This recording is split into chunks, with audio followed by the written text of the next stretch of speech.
할렐루야, 감사합니다. 오늘 이 시간에는 우리가 신명기 1장부터 8장까지의 매일 성경 큐티를 본문 내용을 통해서 우리가 함께 묵상하도록 하겠습니다. 자, 신명기는 개론에서도 여러분들에게 말씀드렸던 것처럼 전체적인 신명기 34장이 담고 있는 것이 뭔가 하면은 바로 여호와를 향한 절대 신앙으로 바르게 세워라. 결국 하나님과 바른 관계 설정이죠. 하나님과 바른 관계 설정을 하기 위해서는 우리에게 너무나도 필요한 것은 신앙의 울타리를 세우는 것이다. 오늘 신명기를 통해서도 이제 그 내용들을 이제 이야기를 합니다. 그때에 모세가 제일 먼저 어떤 이야기를 꺼낼 것 같습니까? 신앙의 이야기를 하기 위해서. 신앙의 이야기를 하기 위해서 모세가 제일 먼저 꺼냈던 이야기가 40년의 광야입니다. 40년의 광야. 애굽의 안에서 있었던 내용을 이야기를 하지 않고 이들을 신앙으로서 바르게 울타리를 세우고 또 나가기 위해서 모세가 가장 마음에 담기셨고 그들에게 제차, 제3, 제사 말하고 싶었던 것이 있었는데 그것이 40년의 광야입니다. 이것이 1차, 2차, 3차 설교에 동일하게 계속해서 나타납니다. 그 가운데서 모세에게 잊을 수 없는 두 큰 사건이 있었는데 그것이 어떤 사건일까요, 여러분들요? 모세에게 가슴에 못이 박힐 정도로 한이 맺힐 정도로 그도 충격을 받았던 두 큰 사건이 있었습니다. 어떤 사건일까요, 여러분들요? 이것이 신명기에서 계속해서 그 문제를 물고 들어옵니다. 첫 번째는 어떤 사건일까요, 여러분들? 시내산 사건입니다. 시내산 사건. 시내산에서 어떤 사건이 일어났습니까? 그렇죠. 시내산에서는 크게 정말로 하나님으로부터 받았던 10가지 계명, 이거는 얼마나 감사하겠습니까? 그런데 문제는 뭔가 하면 여기서 금송아지 우상입니다. 금송아지. 그 다음에 두 번째는 가데스 바네아 사건입니다. 가데스 바네아. 이 가데스 바네아에서는 어떤 일이 일어났습니까? 하나님의 말씀에 대한 불순종이죠. 불순종. 그리고 시내산 사건 속에서는 여러분들이 잘 아시는 것처럼 이 금송아지 우상은 결국은 무엇을 말하고 있습니까? 언약의 파기를 담고 있었죠. 이 두 사건이 모세에게 아주 가슴에 못이 박혔던 겁니다.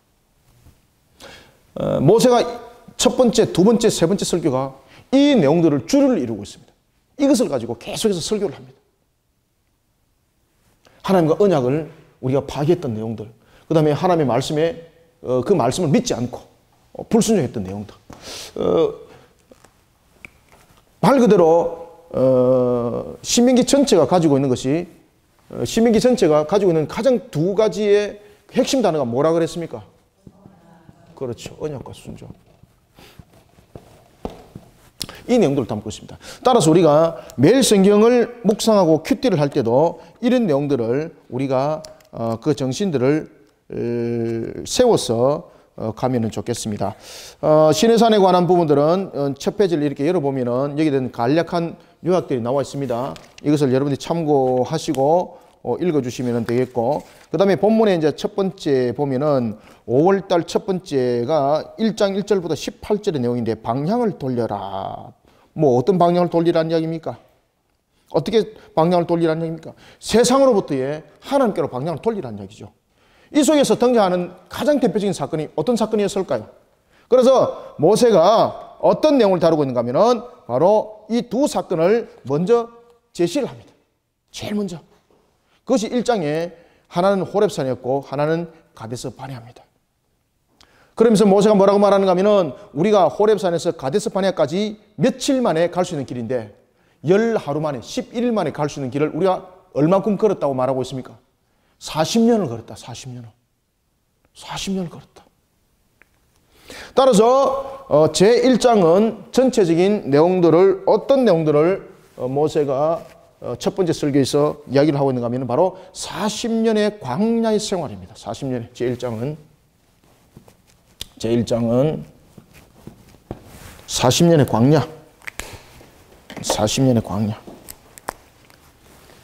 40년의 광야 생활을 회고합니다.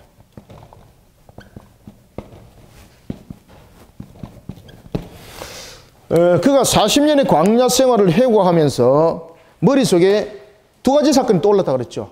첫 번째는 바로 시내산 사건이었고 두 번째는 가데스 바네아 사건이었습니다. 따라서 오늘 본문에도 보면은 이런 이야기를 합니다. 우리가 이제 1장 1절과 2절을 한번 읽어봅시다. 시작. 이는 모세가 요단 저쪽 숲 맞은편의 아라바 광야 곧 바란과 도벨과 라반과 하세롯과 디사합 사이에서 이스라엘 무리에게 선포한 말씀이니라. 호렙산에서 세일산을 지나 가데스 바네아까지 10하루 길이었더라. 아멘. 호렙산에서는 어떤 일이 있었습니까? 하나님으로부터 여러분들이 잘 아시는 십계명을 비롯해서 613가지의 법도와 규례를 하나님으로부터 받았죠.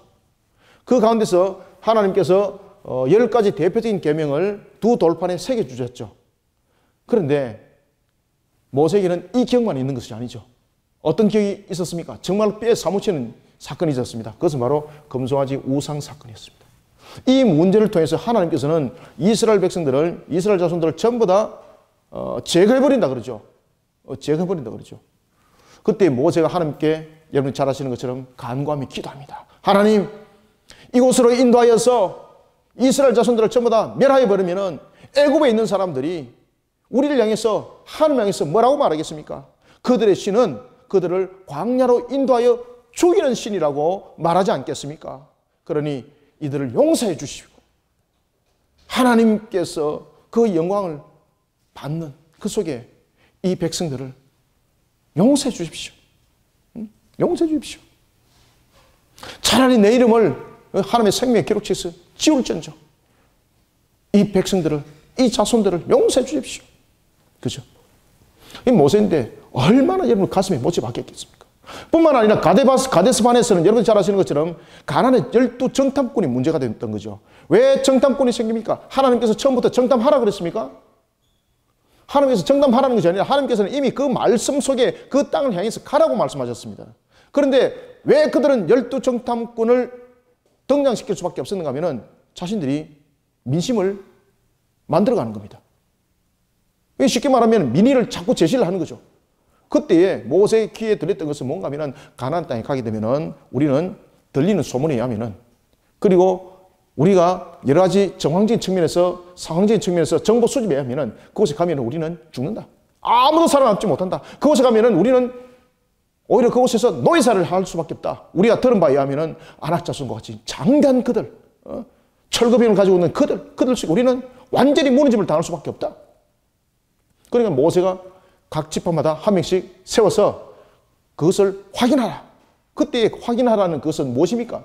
그들의 불신앙을 확인하라는 것이 아니라 그들이 가지고 있는 정보가 정확함에도 불구하고 하나님께서 우리에게 말씀하신 그 약속의 말씀을 믿음으로 바라보라는 이야기죠. 그런데 12정탐꾼 가운데서 돌아온 사람들 가운데서 이구동성으로 했던 말이 무엇입니까? 우리가 들은 대로 맞더라. 우리의 정보의 수집대로 맞더라. 무엇이? 기골이 장대한 안악자손들 뿐만 아니라 그 성벽들은 철옹성이었고 철개병으로 우리는 가게 되면 완전히 점멸당하고 다 죽을 수밖에 없다. 그러니 우리는 그것을 가면 안 된다. 이제는 우리는 다 죽었구나. 모세가 우리를 이렇게 생고생시켜서 이곳에서 우리를 생매장시키려고 하는 것이구나. 차라리 우리는 애굽으로 돌아가는 것이 낫다라 라고 말할 때에 누가 등장하지요? 우리가 너무나도 잘 아는 갈렙이 등장하죠. 그때 갈렙은 이스라엘 백성들에게 무엇을 일깨웁니까? 하나님의 신앙으로 일깨우는 거예요. 맞다. 우리가 지금 증거물을 가지고 있는 것처럼 가나안 땅 기름진 땅이 맞았다. 그리고 우리가 들었던 소문대로 기골이 장담도 맞았다. 그 성도 철옹성이 맞았다. 철병을 가지고 있고 전략적인 측면에서도 우리는 그들을 이길 수 없다. 그러나 하나님께서 우리에게 약속하셨다. 그러한 곳에 있는 가나안의 그 모든 대적들을 하나님께서 물리쳐 주시고 그 땅에 우리를 주인 삼다 했던 이 말씀대로 우리는 가서 쟁취를 해야 되는 것이다. 그때에 여호수아도 등달아서 갈렙의 이야기를 힘을 더 보탭니다. 그때에 이스라엘의 무리들은 무엇을 듭니까? 할렐루야 주님을 찬양합니다. 두 손을 들은 것이 아니라 두 손에 무엇을 들었습니까? 돌멩이를 들어서 둘이를 쳐 죽이려고 하는 거야. 두 손을 들어서 할렐루야 주님을 찬양합니다. 두 손으로 돌멩이 들어가지고 쳐 죽이려고. 아시겠습니까? 그러면서 하나님께서는 그들이 가나안을 정탐했던 40일을 날수를 계산해서 40년의 징벌을 주죠. 그때 60만 3,550명 중에서 여호수아 갈렙만 제하고 60만 3,548명이 광야에서 전부 다 징벌의 죽음을 당하게 됩니다. 자연사에 의한 죽음과 징벌에 의한 죽음이 두 가지가 함께 일어납니다. 날마다 수많은 시체 더미를 그들은 걸어왔던 것. 모세는 그것을 가슴에 담았던 거죠. 가데스 바네아 이 사건. 그죠? 그러니 그의 설교에서 이 두 사건이 등장할 수밖에 없는 거예요. 모세는 말합니다. 호렙산은 어떤 곳입니까? 그들이 하나님으로부터 율법을 받았던 거. 그러면서 가데스 바네아까지 10하루 길이었는데 우리는 이 길을 몇 년 동안 헤맸더라. 그렇죠. 40년 동안. 왜 40년 동안 이 일들을 헤맸는지 이제 모세가 이야기를 하는 거예요. 왜냐하면 그 당시에 이 가나안을 향해서 가던 이 40년의 역사 속에서 출애굽의 1세대가 있었는가 하면 출애굽의 2세대들은 이러한 것들을 겪지 못하면서 태어났던 그들 향해서 이 모세가 모압 평지를 통해서 첫 번째 설교에서 그것을 일깨우는 거예요. 이미 겪었던 세대들과 겪지 못했던 1세대, 2세대의 모든 이들을 향해서 모세가 제일 먼저 꺼냈던 이야기가 바로 뭔가 하면 호렙산 이야기고 가데스 바네아였다는 거죠. 그래서 오늘 우리가 매일 성경도 묵상을 할 때 여러분들 큐티를 할 때 여러분 보시면은요, 무엇을 우리는 큐티를 하라? 어디를 향하라? 방향을 돌려서 어디를 가라? 그렇죠. 그러니까 신앙으로 바로 세워지는 것. 이 부분들이 묵상이 되어져야 되는 것입니다. 그리고 이스라엘이 왜 40년을 방황을 하게 됐습니까? 하나님을 향한 거역, 반역이었다. 그것이 둘째 날 큐티가 되고, 그리고 또한 셋째 날에도 보면 다시 그들이 광야로 가게 된 부분들, 이런 부분들을 모든 것이 불신앙에 담겼던 자신들의 모습을 광야를 통해서 회상하면서 이 부분들을 다루고 있다는 것입니다. 이것이 바로 1장의 내용이 되겠습니다. 그래서 우리가 1장 7절도 여러분들 한번 읽어봅시다. 시작. 방향을 돌려 행진하여 아모리 족속의 산지로 가고 그 근방 곳곳으로 가고 아라바와 산지와 평지와 네겝과 해변과 가나안 족속의 땅과 레바논과 큰 강 유브라데까지 가라. 8절 시작. 내가 너희의 조상 아브라함과 이삭과 야곱에게 맹세하여 그들과 그들의 후손에게 주리라 한 땅 너희 앞에 있으니 들어가서 그 땅을 차지할지니라. 아멘. 하나님께서 들어가서 차지하라고 그랬지 않습니까? 그런데 그들이 불신을 하는 거죠. 모세에게 그 40년이 너무나도 가슴에 와닿았던 것입니다. 이런 속에 모세는 그 내용들을 설명하면서 11절에 보면 이렇게 말합니다. 너희 조상의 하나님 여호와께서 너희를 현재보다 몇 배? 1000배나 많게 하셨다. 1000배나. 너희에게 허락하신 것과 같이 너희에게 복 주기를 하나님이 원하신다. 어떻게 됐을 때에? 그래서 이 광야 생활을 회상을 통해서 모세가 계속해서 강조하고 있는 것이 뭔가 하면은 하나님을 향한 신앙으로 바로 세우라는 겁니다. 하나님을 향한 신앙으로 바로 세우라. 하나님을 향한 신앙으로 바로 세우지 못하면은 우리는 결국은 무너짐을 당할 수밖에 없고 그 속에 영광은 없다는 것입니다. 그러니 무엇을 쳐라? 울타리를 쳐라. 울타리를 쳐라. 울타리를 쳐라. 그래서 여러분들이 광야 생활을 회고를 하면서 이제 1장부터 슬슬 그가 끄잡아내고 있는 것이 있는데 그것이 바로 율법에 관한 내용이었습니다. 우리가 힘겨운 날도 있다. 우리가 어려운 날도 있다. 다투는 날도 있다. 그러더라도 우리 속에 반드시 세워야 될 것은 뭔가 하면은 하나님을 향한 신앙이니라. 나도 내 혼자 점으로 사역을 하면서 너무너무나도 힘들었다. 그때에 자신의 그 장인이었던 여러분들이 잘 아시는 누구였습니까? 예? 모세 장인. 그렇죠. 이도로라기도 하고도 호밥이라고 하기도 하고, 그죠? 이도로를 통해서, 장인이 이도로를 통해서 혼자 사역을 하는 것을 보고 모세에게 무엇을 고민합니까? 어찌 너 혼자 그 모든 것을 하다가 너가 지쳐서 쓰러져 버리면 전체 공동체가 쓰러져 버리는데 왜 그렇게 사역을 하고 있는가? 독립 사역을 해라. 그때 독립 사역을 할 때에 그 장인 이드로가 어떻게 말씀을 고민합니까? 너와 같이 여호와의 신앙으로 바로 세우신 자를 1000부장, 100부장, 50부장, 10부장으로 뽑아라. 중심이 무엇입니까? 그렇죠. 여호와를 향한 신앙. 정말로 우리가 여러분 복된 길을 가는 것 가운데서 가장 대표적인 것이 뭔가 하면 하나님을 향한 신앙으로 우리를 울타리를 쳤을 때입니다. 자, 우리가 15절 우리 한번 읽어보겠습니다. 자, 15절 16절 시작. 내가 너희 지파의 수령으로 지혜가 있고 인정받는 자를 취하여 너희의 수령을 삼되 곧 각 지파를 따라 천부장과 백부장과 50부장과 10부장을 조장으로 삼고 10부장과 조장을 삼고 내가 그때에 너희의 재판장들에게 명하여 이르기를 너희가 너희의 형제 중에서 송사를 들을 때에 상방간에 공정히 판결할 것이며 그들 중에 있는 타국인에게도 그리할 것이라. 아멘. 자, 이렇게 세웠다는 거죠. 그럴 때에 그 판결의 기준은 외모를 보지 말라는 것과 차별을 두지 말라는 것과 그리고 또한 어떤 관계 속에서도 자신의 유익을 취하는 속에서 판결하지 말라는 것입니다. 그 중심이 뭡니까? 하나님의 공의지 않습니까? 하나님의 공의. 여호와에 대한 울타리, 여호와에 대한 신앙의 울타리. 전부 다 하나님에 대한 공의를 그 속에 설명하고 있더라. 하나님의 공의를 설명하고 있더라. 하나님의 공의. 이 공의 속에 모든 것들을 세워나가라. 이것이 큐티 속에 담겨져 있는 것입니다. 그래서 우리가 보면은 19절, 제가 이미 말씀드렸죠. 이제 19절 이하가 무엇을 이야기를 합니까? 바로 그들이 가데스 바네아에서 어떤 일들이 벌어졌는가? 이 속에서 이 40년의 이 방황이 왜 일어났는가라는 것을 이제 19절부터 설명을 하는 거죠. 19절에 그들이 왜 40년을 방황을 할 수밖에 없었는가라는 걸 우리가 다시 한 번 더 묵상하게 하는 것을 볼 수 있습니다. 그래서 매일 성경 두 번째 날은 거역과 반역의 자신들이 40년을 그들은 걸어왔다. 자, 26절 한번 읽어볼까요? 시작. 그러나 너희가 올라가기를 원하지 아니하고 너희의 하나님 여호와의 명령을 거역하여. 아멘. 하나님의 명령을 거역하여 결국은 40년의 방황 속에 갈 수밖에 없었다라는 것을 설명을 하고 있습니다. 자, 그런 속에 40년의 방황 속에서도 하나님은 그들을 인도했던 거죠. 그 속에 여러분들이 잘 아시는 36절 갈렙이 이제 등장하죠. 여분네의 아들 갈렙이 무엇이라고 말합니까? 36절 제가 읽어보겠습니다. 오직 여분네의 아들 갈렙은 온전히 여호와께 순종하였은즉 그는 그것을 볼 것이요 그가 밟은 땅을 내가 그와 그의 자손에게 주리라 하시고 라고 말하고 있고 38절 네 앞에 써있는 눈의 아들 여호수아는 그리로 들어갈 것이니 너는 그를 담대하게 하라. 그가 이스라엘에게 그 땅을 기업으로 차지하게 하리라. 아멘.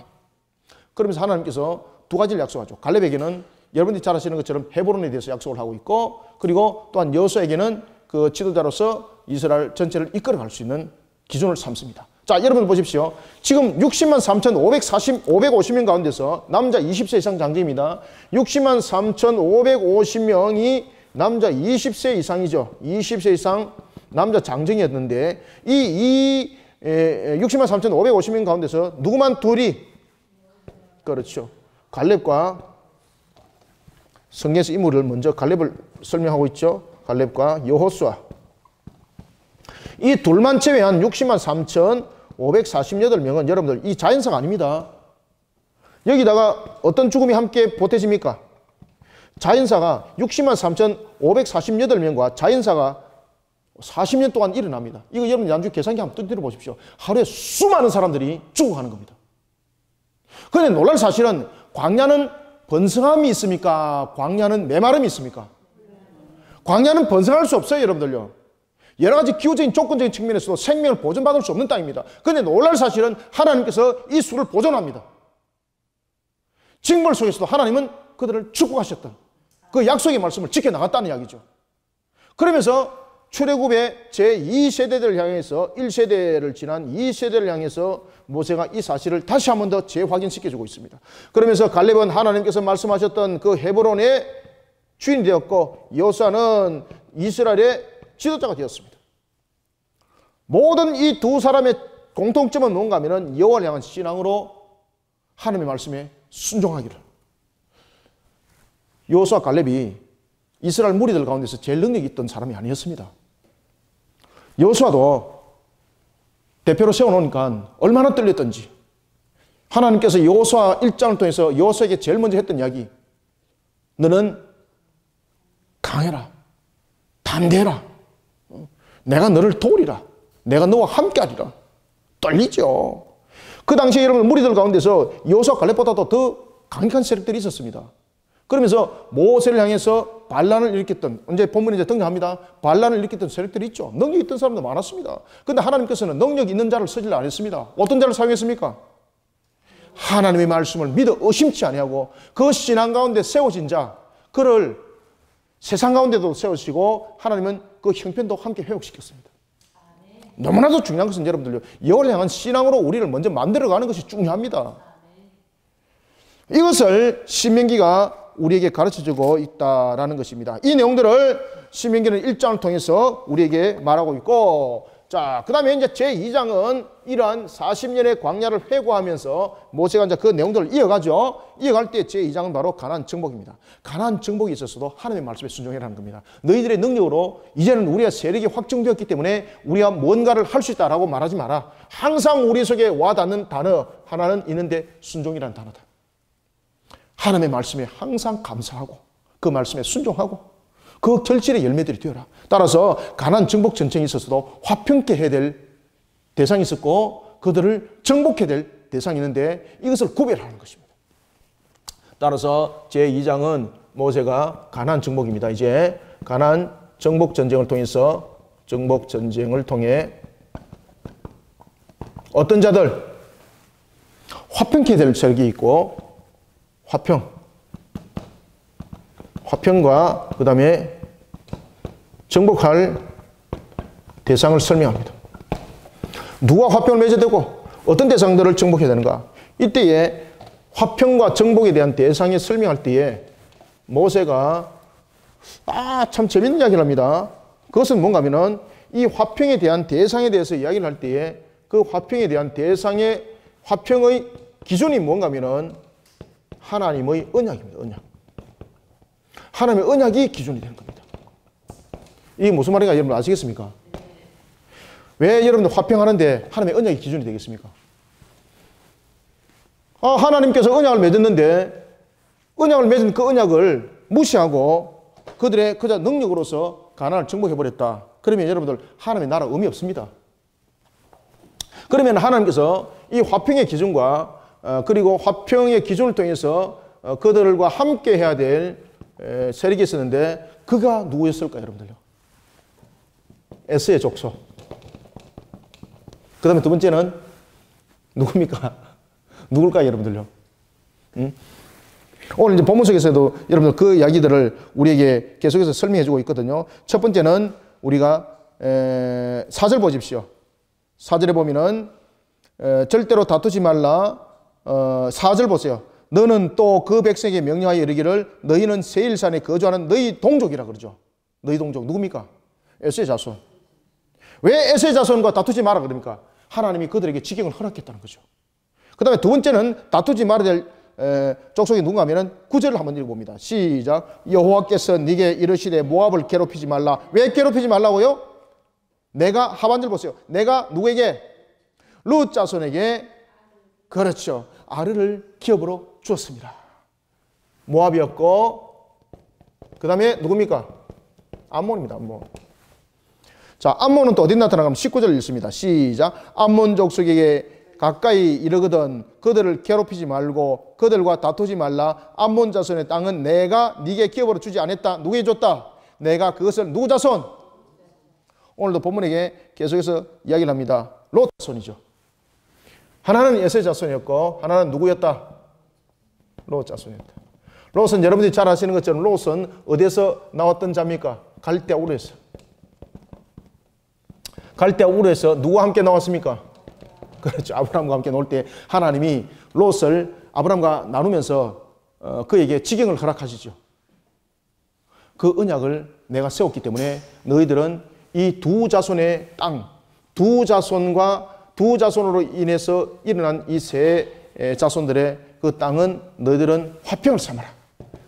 그리고 그들에게 땅을 지나갈 때도 너희들은 값을 다 주고 지나가라. 심지어 너희들이 물을 먹을 때도 값을 내어놓고 먹어라. 그냥 지나가지 마라. 어떤 관계 속에서도 너희들은 그들과 전쟁을 벌려서는 안 된다. 그런데 하나님이 나중에 여호수아에서 보면은 이 내용과 다른 사건이 터집니다. 어떤 사건이 터집니까? 모압 족속을 진멸해버립니다. 여호수아가. 왜 진멸해버립니까? 바알보올 사건입니다. 바알보올 사건. 이 바알보올 사건을 누가 일으키는가 하면 바로 모압 족속이 일으키는 거죠.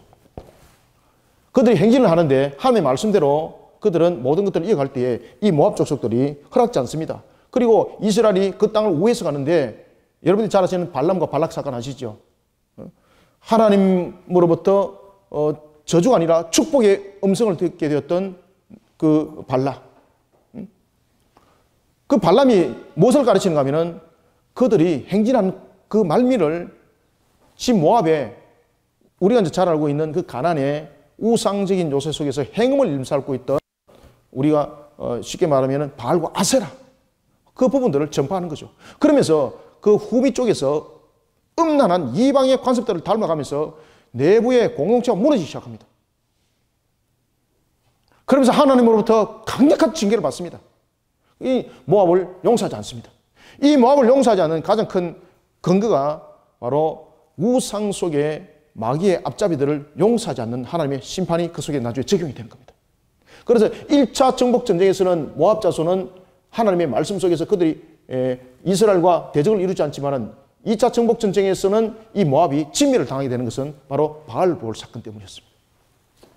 자, 이런 내용 속에서 하나님께서 말씀하실 때에 자, 이와 같이 정복하지 말라고 했던 이 세 자손의 대표적인 것은 무엇이 기준이 됩니까? 하나님의 언약이 기준점이 된다는 거죠. 그러면은 정복 대상자는 누굽니까? 여기서 정복 대상자. 정복 대상자는 말 그대로 여러분 전부 다 마귀 앞잡이입니다. 마귀 앞잡이. 마귀의 세력입니다. 여기서 가장 대표적인 것이 무엇으로 나타났습니까? 우상 숭배로 나타났죠. 우상 숭배. 여러분들 이 나라 이민족 위에 우상 숭배 완전히 척결을 하지 않으면 정말로 우리가 하나님으로부터 누릴 수 있는 그 영원한 복은 없습니다. 우리 이 나라 이민족 위에 절간에 돌상들이 국보가 되고 보물이 되는 것 자랑스럽습니까? 청와대는 그 경례를 대통령이 돌다가 이름도 없는 그 돌상을 향해서 야 이거 징계한 것 같아 오래된 것 같아 한번 조사를 해봐라. 그리고 난 뒤에 그 수행원들에 의해서 지시가 내려졌고 그리고 난 뒤에 얼마 안 있다가 그 청와대 경내에 있는 그 돌상이 무엇으로 변했습니까? 보물로 변해버렸습니다. 보물로. 기가 찰 노릇이죠 이거. 이 나라 이민족 속에 하나님께서 세우신 이 땅 위에 가장 하나님으로부터 대적되는 것이 뭔가 하면 우상숭배입니다. 우상숭배는 어떤 형태로도 하나님으로부터 복을 받지 못합니다. 심지어 여러분들 모압이 하나님으로부터 이렇게 축복을 받았고도 나중에 결국은 무너질 수밖에 없었던 가장 큰 요인이 바알볼 사건이었습니다. 용납되지 않습니다. 여러분들. 그래서 그 내용을 2장 26절 이하가 그것을 다루고 있는 것을 볼 수 있습니다. 그래서 우리가 매일 성경도 보면은 5일째 보십시오. 평화와 참화라는 부분을 통해서 그 이야기를 하고 있죠. 어떻게 평화를 이뤄내고 그리고 하나님께서는 어떻게 그들을 또한 그들과 함께 화평을 이루지 못하고 정복해야 될 대상은 누군가라는 것을 통해서 말을 하고 있습니다. 26절 이하가 보면은 그 내용들을 다루고 있는 것을 볼 수가 있습니다. 26절 2장 우리가 26절 어디를 읽어보시는가 하면은 자 33절 32, 33, 34 우리 세 절 한번 읽어봅시다. 시작. 시온이 그의 모든 백성을 거느리고 나와서 우리를 대적하여 야스에서 싸울 때에 우리 하나님 여호와께서 그를 우리에게 넘기심에 우리가 그와 그의 아들들과 그의 모든 백성을 쳤고 그때에 우리가 그의 모든 성읍을 점령하고 그의 각 성읍을 그 남녀와 유아와 함께 하나도 남기지 아니하고 진멸하였고 아멘. 왜 진멸했습니까? 이 속에 가장 큰 요인이 뭔가 하면은 우상 숭배입니다. 그러니 우상 숭배와 함께 결탁을 맺어서는 결국은 여호와의 신앙이 혼합을 이루게 되어 있고 혼합을 이루는 신앙은 결국은 여러분 하나님이 그 영광 받지 않는다는 이야기입니다. 그래서 우리는 신앙의 울타리를 치는 것이 너무나도 중요합니다. 자, 그러면 이제는 3장은 본격적으로 이 내용들을 어떻게 다루고 있는가 하면은 매일 성경에서는 믿음의 군대라고 이렇게 이제 그 내용들을 다루고 있습니다. 그러니 우리가 신명기 속에서도 나타나고 있는 것처럼 믿음의 군대를 세워라. 참 중요한 내용이죠. 그러면 우리는 전체적으로 3장을 보겠습니다. 우리는 전체적으로 이제 3장을 통해서 모세는 무엇을 다루고 있는가 하면은 이제 3장에 대해서 물론 이제 바산 왕이 옥을 치고 그다음에 그 내용들이 나타나고 있지만 더 중요한 내용은 뭔가 하면은 모압 동편의 정복 전쟁입니다. 모압 동편에 결국은 정복 전쟁 속에서 바산 왕의 옥을 정복하지 않습니까? 이 당시에 바산 왕의 옥은요, 강력한 세력이었습니다. 아주 우상숭배. 이 당시에 바산 왕의 옥은요, 스스로가 자신이 우상의 제사장으로 자신이 삼고 있었고, 그 다음에 그가 가지고 있는 침상에 대한 부분들이라든지 그의 모든 조직들, 구조들, 그 병거들만 통해서도 사람들이 기겁할 정도로 강력한 세력이었습니다. 모세는 그것을 다시 한 번 더 회상하게 하고, 그리고 또한 출애굽 1세대와 2세대들에게 그것을 다시 한 번 더 회상하게 합니다. 우리가 바산 왕의 옥을 우리가 왜 깨뜨렸는가? 우리는 그들을 이길 수 없는 존재였다. 그러나 하나님께서 우리에게 능력을 주시고 하나님께서 그 전투를 이기게 하셨다. 왜냐하면 이런 강력한 우상 숭배의 앞잡이들은 하나님이 용서하지 않는다는 거죠. 그러면서 이 요단 동편을 정복했을 때에 이런 바산 왕의 옥을 무너뜨리고 그 요단 동편에 누가 기업을 차지했는가? 바로 두 지파 반이 기업을 차지했다라는 것을 설명하게 되고, 이 두 지파 반은 그러면 반드시 기억하라는 겁니다. 너희들이 하나님 앞에 맹세했고 나와 함께 약속했던 그 내용들을 너희들은 기억하라. 내가 비록 생명은 이곳에서 끝나지만은 이제 요단 동편에 자리를 잡았던 세 지파, 두 지파 반, 르우벤 지파와 갓 지파와 므낫세 반 지파는 나와 그리고 하나님 앞에 약정 맺은 것을 너희들은 약속을 지켜라. 어떤 약속을 지켰습니까? 요단 동편에 그들이 기업을 주는 이유가 바로 바산 왕의 옥을 물리치고 참 기름진 땅이었거든요. 그 땅을 르우벤과 갓 지파와 므낫세 반 지파가 요구를 합니다. 그 요구가 뭔가 하면은 자신들의 그 지파의 무리들이 너무나도 힘겨워하고 있고 진행하기에, 그리고 가나안 정복 전쟁에 오히려 짐이 될 수가 있다. 그러니 우리에게 이 요단 동편을 주게 되면은 우리 가족들과 그리고 우리 무리들이 연약한 이들이 머물고, 그리고 전쟁에 앞장서서 싸우는 부분에 대해서는 우리가 제일 먼저 앞장서서 하나님의 말씀을 성취할 때까지 우리는 죽음을 통해서 이 모든 부분들을 이뤄나갈 것이다. 그때 모세가 얼마나 기뻤던지 하나님 앞에 맹세했던 맹세, 너희들은 이제 기억하고 이 맹세를 지켜라 이 말입니다. 따라서 제3장은 모압 동편의 정복 전쟁과 그리고 기업의 붕괴입니다. 기업의 붕괴에 따른 조건. 제3장이 그 내용들을 다루고 있죠. 요단 동편입니다. 요단 동편의 정복 전쟁으로 인해서 그들이 결국 이제 그 기업을 성취하게 되는 거죠. 정복과 기업의 분배.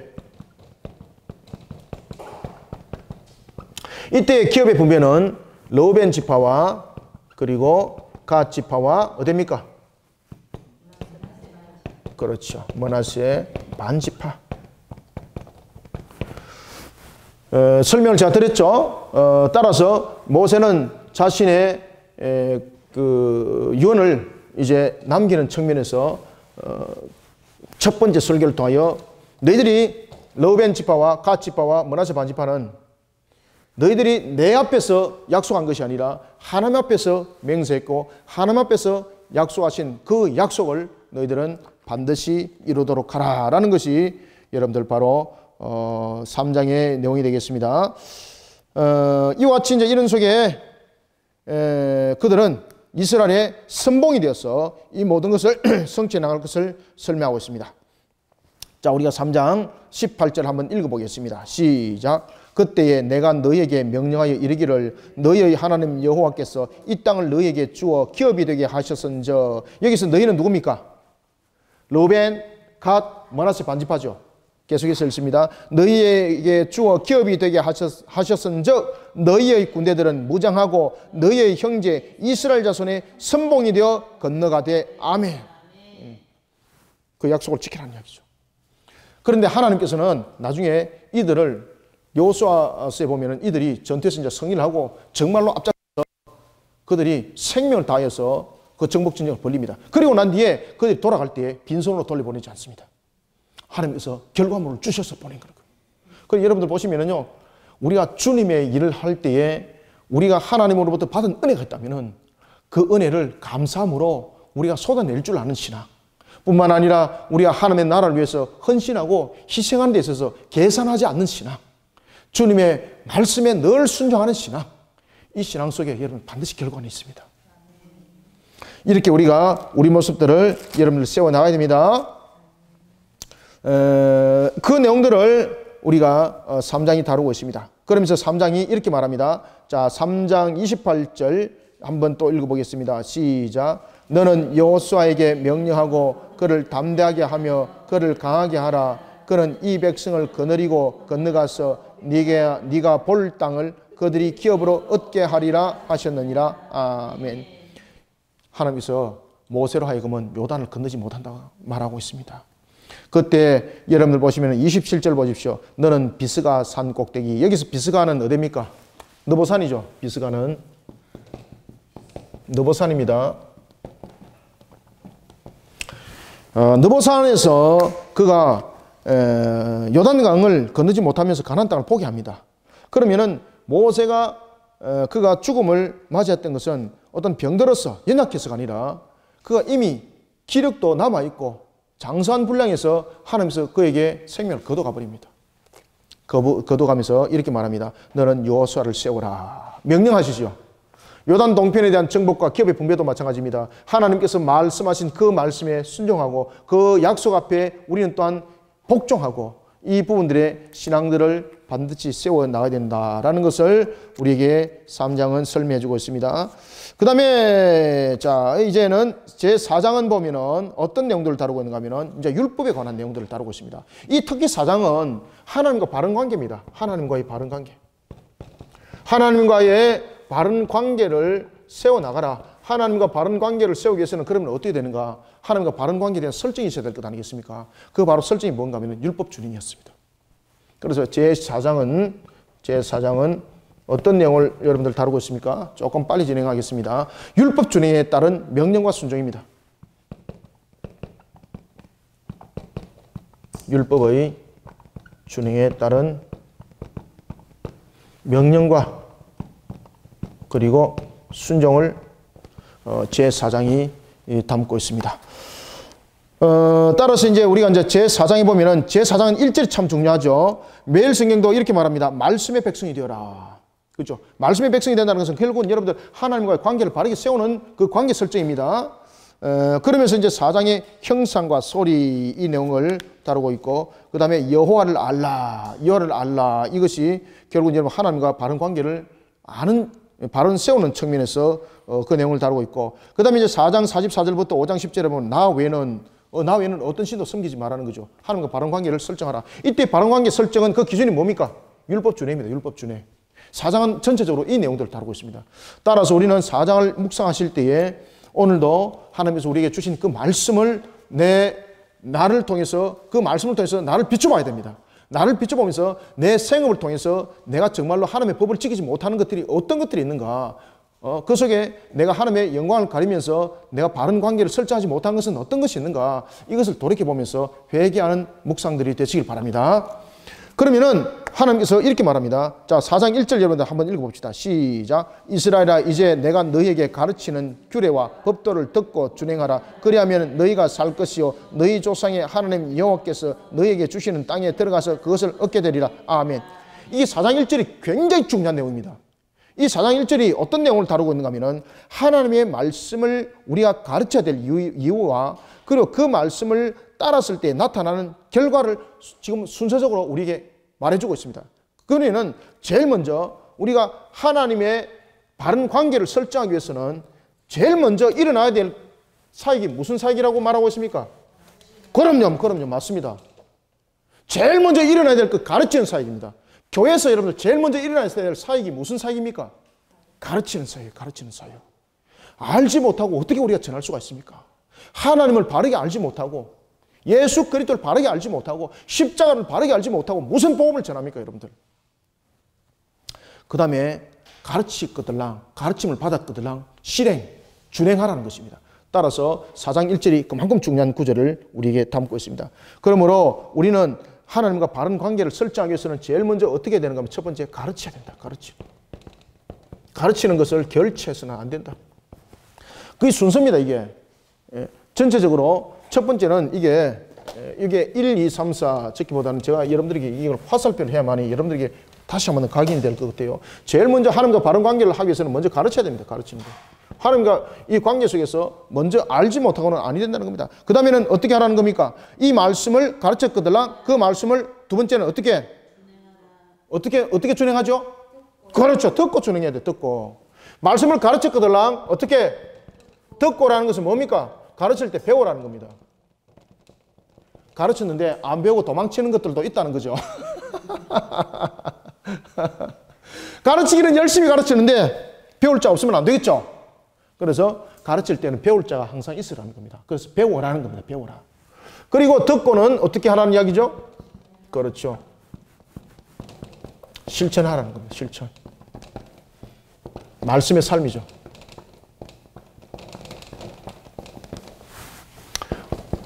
그러면은 준행을 하게 되면은 이제 어떤 역사가 일어날까? 어떤 역사가 일어납니까? 성령의 역사가 일어난다는 이야기입니다. 무엇을 줍니까? 하나님께서 먼저 생명을 줍니다. 생명을. 영에 대한 생명이.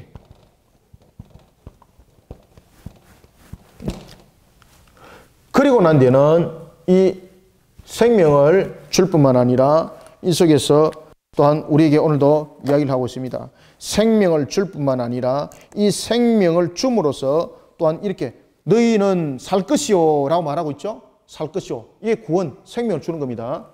아시겠죠? 살 것이요. 성경에서는 살 것이요 이렇게 말하고 있습니다. 그런가 하면은 살 것이요 라고 말하고 있지 아니하고 생명을 줄 뿐만 아니라 우리 속에 나타나고 있는 것은 얻게 되리라 라는 것을 통해서 먼저 나아가게 합니다. 나아가게. 무엇을 줍니까? 능력을 주시면 능력 주심. 그 다음에 어떻게 되리라? 얻게 되면 무엇이죠? 열매로 응답하십니다. 결실 있게 하신다. 그럼 여러분들 하나님과 바른 관계가 얼마나 중요한 거 아시겠죠? 우리 속에 여러분들 열매는 그냥 일어나지 않습니다. 성경을 가르칠 때도 기복적인 신앙 속에서 가르치다 보니까 문제가 심각한 문제들이 발생이 되는 겁니다. 하나님께서 4장 1절을 통해서 이것을 명확하게 지명을 해주고 있습니다. 가르쳐야 됩니다. 그 다음에 배워야 합니다. 배울 것들은 준행해야 됩니다. 뿐만 아니라 준행하는 속에 하나님은 우리에게 살 길을 주세요. 그리고 우리가 하여금 나아가도록 무엇을 줍니까? 글자가 잘 안 보이죠? 능력 주심. 제가 정확하게 써보겠습니다. 정확하게 써도 뭐 잘 안 보이니까 뭐. 능력 주심. 하나님께서 능력을 주셔가지고 글자를 이렇게 지금 수정하게 만드셨습니다. 능력 주실 뿐만 아니라 무엇을? 능력 주셔가지고 나가기만 하면 안 되잖아요. 결국 여러분들 열매로 얻게 된다는 겁니다. 이것이 4장 1절에서 설명하고 있는 겁니다. 그래서 이것은 여러분 반드시 외우십시오. 그리고 이대로 여러분들 우리는 실천하는 살아있는 산교회가 되어야 됩니다. 제일 먼저 어떻게 된다? 그렇죠. 그래서 우리가 영적 건강 공동체를 세우는 측면에서 우리가 세 가지 큰 사역을 하죠. 첫 번째 어떤 사역을 합니까? 가르치는 사역. 두 번째 어떤 사역 합니까? 전하는 사역. 세 번째는 어떤 사역 합니까? 그렇죠. 바로 예수 그리스도의 그 삶을 우리가 살아나가는 거죠. 그 모습 속에서 반드시 여러분 결과, 열매 하나님께서 신앙 가운데 맺게 하십니다. 우리는 이 믿음 속에 우리는 강력함으로 나갈 수 있는 그런 우리에게 믿음이 더욱더 필요합니다. 이런 속에 지켜서 준행하라. 그러면서 그 지켜서 준행하는 것 속에서 너희들은 어떻게 지켜서 준행해야 되는가? 자, 오늘 보면은 그런 이야기를 합니다. 그 다음에 지켜 준행할 때에 너희들은 반드시 이 모습 속에서 바알볼의 일들을 반드시 기억해라. 자, 3절 읽습니다. 시작. 여호와께서 바알볼 일로 말미암아 행하신 바를 너희가 눈으로 보았거니와 바알볼을 따른 모든 사람을 너희의 하나님 여호와께서 너희 가운데서 멸망시켰으되 아멘. 모압은 이 일로 인해서 나중에 가나안 전투에서 이들은 진멸당합니다. 이 바알볼 사건은 여러분들이 잘 아시는 것처럼 결국은 우상 숭배였고 우상의 문화 속에 젖어들었던 속에 그들이 음행을 했던 말 그대로 바알과 아세라 속에 넘어져 버렸던 한 사건들이었죠. 그런데 우리는 항상 여러분들 하나님의 말씀대로 우리를 항상 오늘도 거울에 비춰보고 오늘도 우리의 모습들을 이렇게 세워나가야 되겠습니다. 이런 속에 9절 말합니다. 어떻게 알아? 자, 9절 또 읽습니다. 시작. 오직 너는 스스로 삼가며 내 마음을 힘써 지키라. 그리하면 네가 눈으로 본 그 일을 잊어버리지 말라. 네가 생존하는 날 동안 그 일들이 내 마음에서 떠나지 않도록 조심하라. 너는 이 일들을 내 아들들과 내 손자들에게 어떻게 하라? 그렇죠. 알게 하라. 알게 하라. 그리고 또한 우상을 삼가라. 15절 보십시오. 여호와께서 호렙산한 불길 중에서 너희에게 말씀하시던 날에 너희가 어떤 형상도 보지 못하였은즉 너희는 깊이 삼가라. 그러면서 17절 어떤 짐승의 형상도 어떤 새의 형상도 18절 어떤 곤충의 형상도 어떤 오죽의 형상도 만들지 마라. 율법을 준행하라는 겁니다. 율법을 준행하라. 그것이 울타리를 세우는 것이고 하나님과 바른 관계를 세우는 것입니다. 이런 묵상을 우리가 잊어버리지 않고 4장을 통해서 우리가 묵상을 해 나가야 됩니다. 그 다음에 제5장은 보십시다. 제5장은 이제 십계명에 관해서 그 내용들을 이제 설명을 하고 있죠. 십계명. 특히 이제 4장의 성경 구절을 한번 읽어볼 것도 있겠습니다. 4장에 우리가 구절을 한번 읽어보면은 특히 이제 시내산에 관한 내용들도 다루고 있고 출애굽에 관한 사실도 다루고 있고 그러면서 이렇게 말합니다. 자, 39절, 40절 또 읽습니다. 시작. 그런즉 너는 오늘 위로 하늘에서나 아래로 땅에 오직 여호와는 하나님이시요 다른 신이 없는 줄 알라 명하고 오늘 명심하고 오늘 내가 네게 명령하는 여호와의 규례와 명령을 지키라. 너와 내 후손이 복을 받아 내 하나님 여호와께서 네게 주신 땅에서 한없이 오래 살리라. 아멘. 하나님과 관계 회복들이 바른 관계를 세우는 것이 얼만큼 중요한지 우리에게 설명하고 있습니다. 자, 그런가 하면 이제는 제5장은 하나님과 이스라엘 사이에 맺은 언약입니다. 하나님과 이스라엘 사이에 맺은 언약의 기초가 되는 십계명입니다. 제5장은 하나님과 이스라엘 사이에 맺은 언약. 이스라엘 사이에 맺은 언약.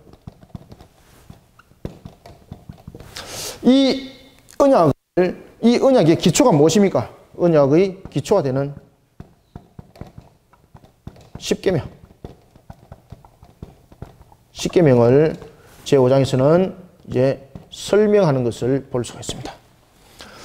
자, 그런가 하면 이제 매일 성경도 그 이야기를 합니다. 이제 십계명에 관해서 이야기들을 하면서 제일 먼저는 나 외에는 다른 신이 없다는 것을 알아라. 그 다음에 매일 성경도 보면은 5장 11절부터 21절까지는 이웃을 위하여 우리의 신앙들이 바로 세워져야 하고 그리고 또한 경외하고 순종함을 기억하라. 이 내용들을 다루고 있는 것을 볼 수 있습니다. 자, 여러분들 십계명 속에서 특히 이제 등장하는 단어가 보면은 쉐마 들으라 이 말입니다. 쉐마 들으라. 그 다음에 지켜라. 여기서도 여러분 드러나고 있는 거죠. 가르치라, 들으라, 준행하라. 그 다음에 하나님께서 생명을 주신다. 너희들은 나아가라. 얻게 된다. 이것이 공식입니다. 이거. 이 신명기 공식입니다. 이거. 가르쳐라. 이것도 여러분들 이제 모세가 제5장에서 쉐마 들으라는 거죠. 그 내용 속에도 가르치라, 들으라, 준행하라, 생명을 준다, 나아가라, 얻게 된다. 이것이 여러분 공식입니다. 이게. 자, 5장 1절도 한번 읽어보십시오. 시작. 그 얘기를 하고 있죠. 시작. 모세가 온 이스라엘을 불러 그들에게 이르되 이스라엘아 오늘 내가 너희에게 귀에 말하는 규례와 법도를 듣고 그것을 배우며 지켜 행하라. 자, 아멘. 그 다음에 2절 3절 읽습니다. 시작. 우리 하나님 여호와께서 호렙산에서 우리와 언약을 세우셨나니 이 언약은 여호와께서 우리 조상들과 세운 것이 아니요 오늘 여기에 살아있는 우리와 세우신 것이라. 아멘.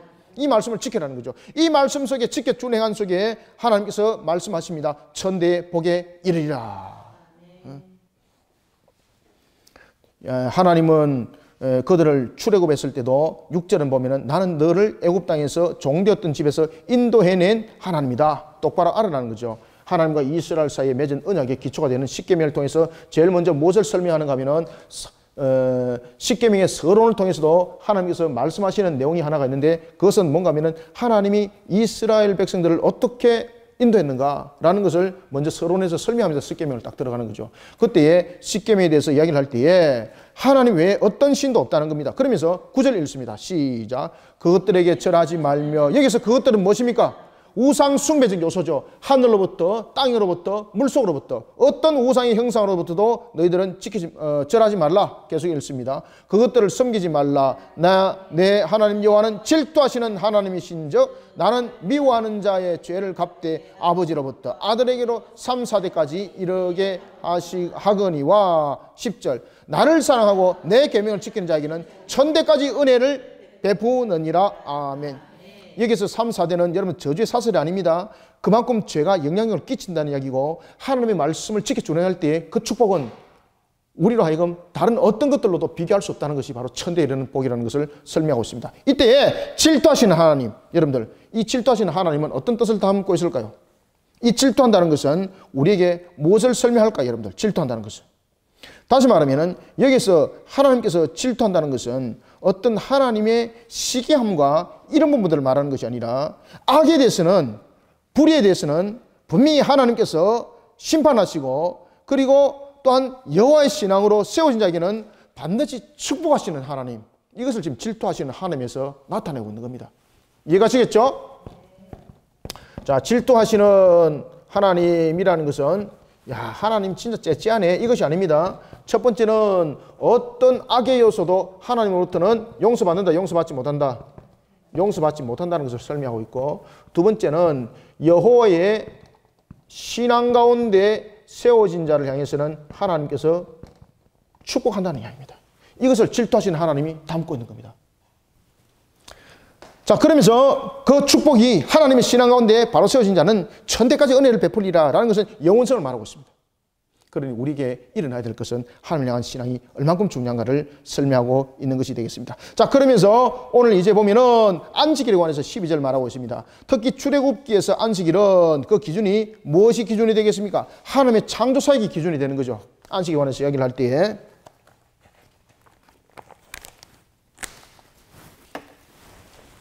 자, 안식에 관해서 이야기를 할 때에 이것을 두 가지 측면에서, 이 보입니까? 안 보여요?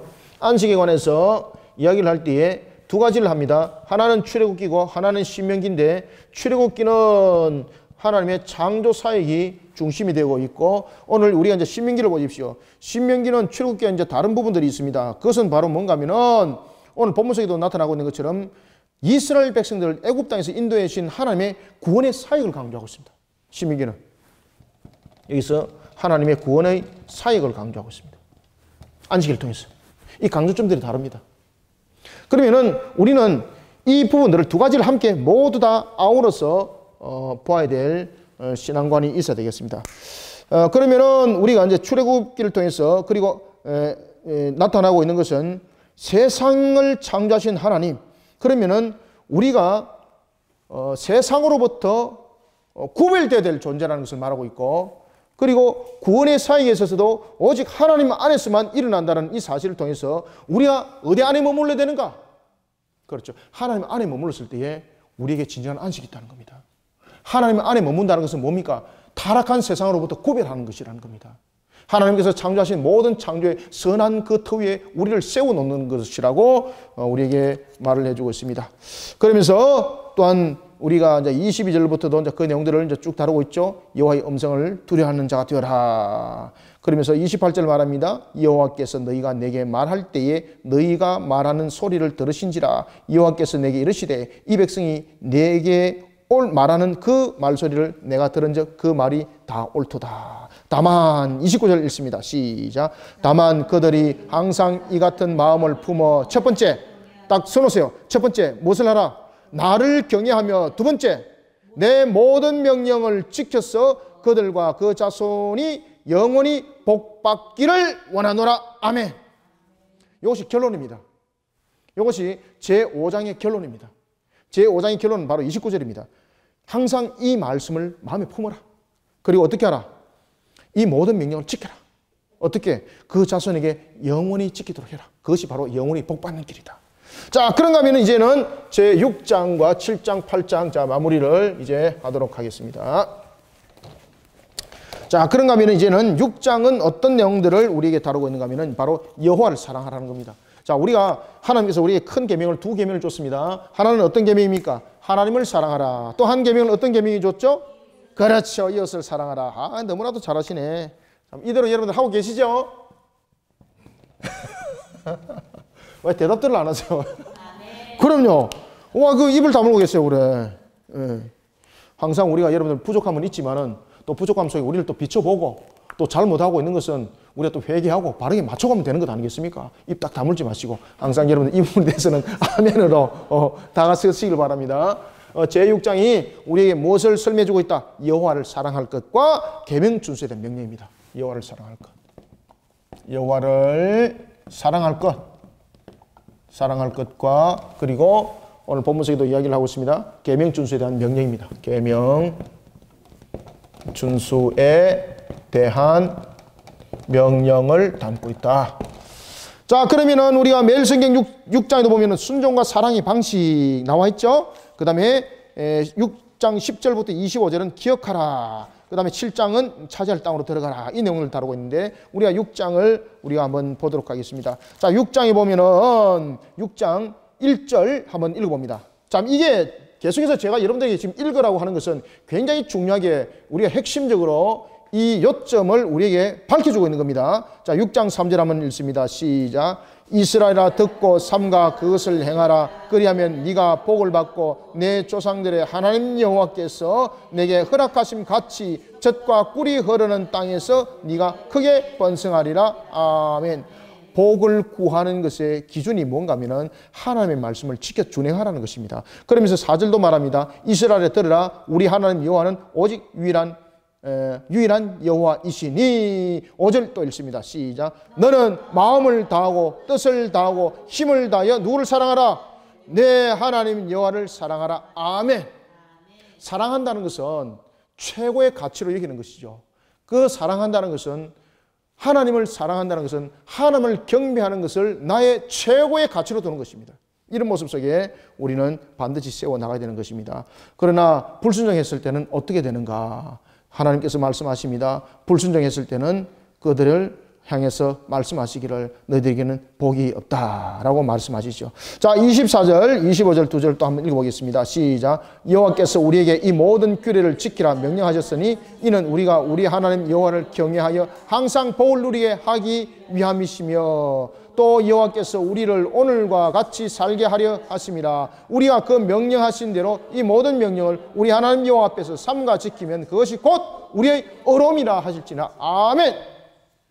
그래서 우리는 항상 여호와 하나님을 사랑하는 것이라는 것은 하나님을 최고의 자리에 올려놓는 것입니다. 그러면서 계명의 준수를 오늘도 잘 지키고 있는지를 우리가 돌아보는 신앙들이 되시길 바랍니다. 그 다음에 이제 7장은 보면은 어떤 내용을 다루고 있는가 하면 이제 가나안 정복입니다. 가나안 정복에 대한 행동, 어떤 행동을 가지고 있어야 되는가? 가나안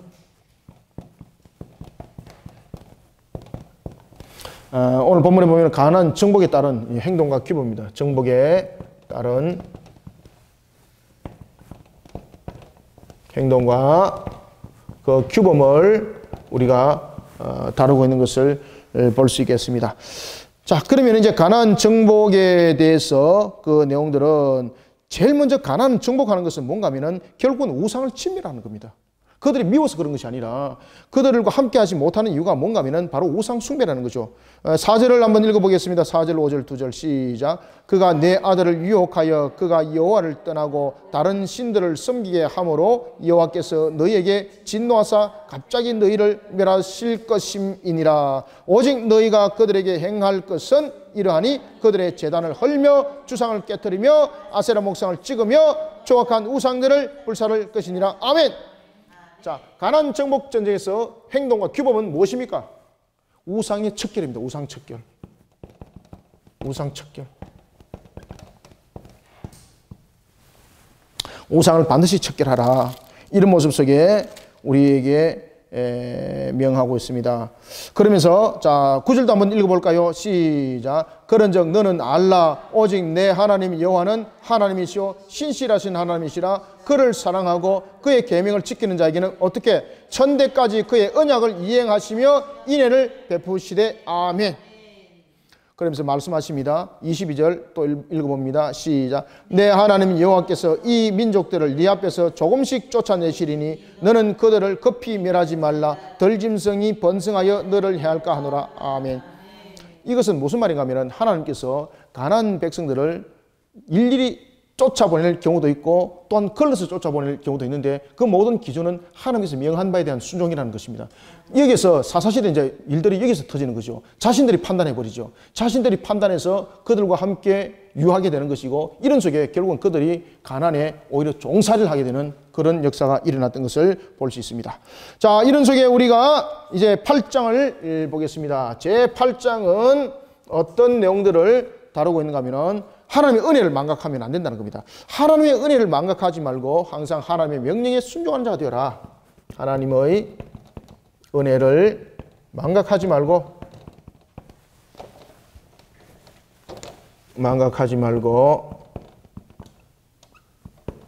망각하지 말고 어떻게 하라고요? 하나님의 명령에 대해서는 순종하라. 하나님의 명령을 순종하라. 이것을 제8장이 다루고 있는 것을 볼 수가 있겠습니다. 따라서 매일 성경도 보면 광야에서 이제 어떤 일이 일어났는지 40년의 광야 길들을 그들이 걸어오면서 하나님은 이 40년의 광야를 통해서 가르치고 훈련하신 것을 기억하라고 말하고 있고, 그 다음에 풍부하게 될 때도 우리로 하여금 하나님의 은혜를 기억하라라는 것을 8장을 통해서 매일 성경도 함께 묵상을 하도록 하고 있습니다. 자, 우리가 8장 6절 7절을 한번 6절만 한번 읽어봅시다. 시작. 내 하나님 여호와의 명령을 지켜 그의 길을 따라가며 그를 경외할지어다. 아멘. 그를 경외함이 있어야 되는 것입니다. 이란 속에 하나님께서는 말씀하십니다. 오늘 본문에 보면은 11절부터 14절 속에서도 말씀하십니다.